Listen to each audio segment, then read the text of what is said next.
안녕하세요, 풋볼 포레스트입니다. 손흥민 선수의 토트넘 하스퍼가 이번 주말 프리미어리그 10라운드를 통해 아스톤 빌라와 홈 경기를 치르게 되고, 이번 경기는 순위 경쟁을 펼치는 경쟁팀들 간의 경기인 만큼 토트넘 하스퍼에게는 너무나도 중요한 경기가 될 텐데, 토트넘 하스퍼의 전담 기자들은 토트넘의 이번 경기 예상 라인업을 발표했고, 토트넘 하스퍼는 마침내 부상에서 회복한 손흥민 선수를 이번 경기에서 곧바로 선발 라인업에 포함시킬 것이라는 소식이 전해졌습니다.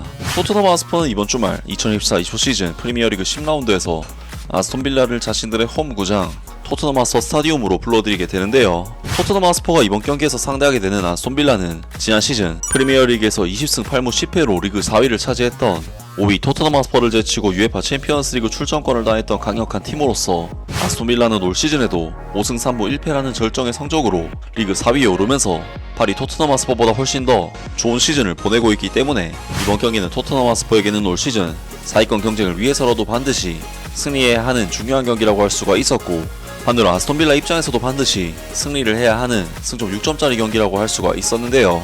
토트넘으로서는 아스톤 빌라와의 지난 시즌 맞대결에서는 1대2로 패배를 당했었기 때문에 홈 경기라고 할지라도 쉽지 않은 경기가 될 수밖에 없고, 현재 토트넘 하스퍼는 손흥민 선수가 부상으로 인해 경기에 나서지를 못하고 있기 때문에 팀 전력에 있어서 불안한 부분이 있는 상황이었는데, 손흥민 선수는 현지 시간으로 금요일자로 토트넘 하스퍼의 1군 훈련에 정식으로 복귀를 하면서 이번 주말 아스톤 빌라와의 경기에서 복귀할 가능성이 열린 상황이 되었습니다. 하지만 현재 포스테코글루 감독은 경기 전 인터뷰에서 아직까지는 손흥민 선수에게 보수적인 접근을 할 것이라는 인터뷰를 남기기도 했었는데, 토트넘 하스퍼의 전담 기자들은 토트넘의 이번 경기 예상 라인업을 발표했고, 토트넘 하스퍼는 마침내 부상에서 회복한 손흥민 선수를 이번 경기에서 곧바로 선발 라인업에 포함시킬 것이라는 소식이 전해졌습니다.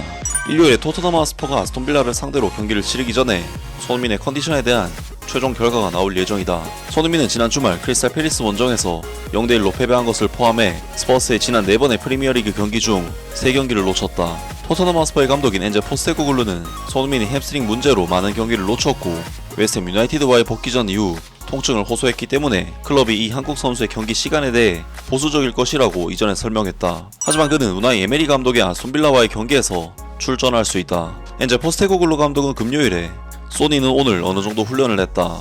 내일 토요일 훈련을 마치면 괜찮을 것이다 라고 설명했다. 한편 토트넘 하스퍼의 미키 반더벤은 수요일 밤 맨체스터 시티를 상대로 2대1로 승리한 카라바오컵 경기에서 햄스트링 부상을 당했고 11월 A매치 휴식기까지 결장을 하게 될 것으로 예상된다. 라두 드라고시는 그의 자리를 대신해 선발 라인업의 여러 경기들을 출전할 것으로 예상된다. 선수들은 어젯밤에 열심히 일했다. 가장 중요한 것은 미키 반더벤이고, 그는 약간의 햄스트링 부상을 당했다. 부상이 심각하진 않지만 아마도 미키 반더벤의 복귀는 A매치 휴식기 이후가 될 것이다. 조금 아팠던 다른 선수들은 크리스티안 로메로와 티모 베르너였지만 그들은 현재로서는 주말 경기를 뛸 수 있는 기회가 남아있다. 만약 크리스티안 로메로도 컨디션이 좋지 않다면 벤 데이비스가 라두 드라고신과 함께 아스톤 빌라를 상대로 중앙 수비에 나서게 될 가능성이 높다. 윙어인 윌슨 오도베르는 햄스트링 부상에서 복귀한 뒤 심각한 좌절을 겪었고 아직 몇 주 더 결장해야 하며, 제드 스펜스도 사타구니 문제로 인해 최근 결장하고 있다. 이브닝 스탠다드의 예상 라인업: 굴리에모 비카리오 골키퍼, 페드로 포로, 라두 드라고신, 크리스티안 로메로, 데스티니 우도기, 이브 비수마, 데앙 클루셉스키, 제임스 메디슨, 브레넌 존슨, 도미닉 솔랑키, 손흥민. 결국 이번 경기에서 토트넘 하스퍼는 부상에서 이제 막 회복한 손흥민 선수가 바로 선발 라인업에 이름을 올리게 될 것이며, 티모 베르너 선수의 자리를 다시금 손흥민 선수가 가져올 것이라고 합니다. 확실히 토트넘 하스퍼는 손흥민 선수가 빠진 사이 티모 베르너, 마이키 부어 등 후보급 자원들과 유망주 선수들을 활용을 했었는데, 티모 베르너 선수의 경우 경기력적인 측면에 있어서는 위협적인 움직임과 볼 운반 능력으로 공격 지역까지 수월하게 공격 전개를 해나가는 모습을 보이긴 했지만, 마무리적인 부분에 있어서 1대1 찬스를 수차례 놓쳐버릴 정도로 정말 최악의 모습을 보였었고, 확실한 찬스가 왔을 때 마무리를 하지 못한다면 경기 분위기 자체가 상당히 말리는 쪽으로 갈 수 있기 때문에, 만약 손흥민 선수가 있었다면 어땠을까 하는 아쉬움은 분명히 있었던 티모 베르너 선수의 활약이었는데요.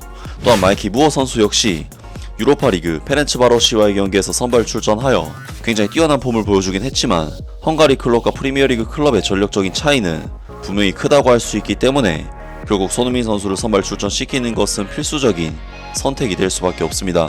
사실 한동안 부상당한 선수는 곧바로 선발 출전을 시키는 경우는 잘 없는데, 워낙에 공격 옵션이 부족했던 토트넘의 상황이었기 때문에 손흥민 선수의 투입은 곧바로 이루어질 것으로 보이는데요. 또한 미키 반더벤 선수의 부상 공백은 라두 드라구신 선수가 그대로 그 자리를 메울 것이라고 하는데, 라두 드라구신 선수가 유로파리그에서 보여준 폼은 사실 만족스럽지 못했기 때문에 좀 더 좋은 모습을 보여줘야만 아스톤빌라를 상대로 토트넘에 경쟁할 수 있지 않을까 싶습니다. 정말 드디어 멈춰있던 손흥민 선수의 시즌은 이제 다시 시작이 되고, 이번 시즌 경기당 공격 포인트가 상당히 높고 웨스트햄 유나이티드와의 지난번 복귀전에서도 곧바로 득점을 터뜨렸던 손흥민 선수였기 때문에 이번 아스톤빌라와의 경기에서도 복귀전을 갖게 되는 손흥민 선수의 활약이 정말로 기대가 되는데요. 과연 토트넘 하스퍼가 오늘 아스톤빌라를 상대로 좋은 결과를 얻을 수 있을지 기대를 해보겠습니다. 아무튼 오늘 영상은 여기까지고요. 영상 재밌게 보셨다면 구독과 좋아요 그리고 댓글 부탁드립니다. 감사합니다.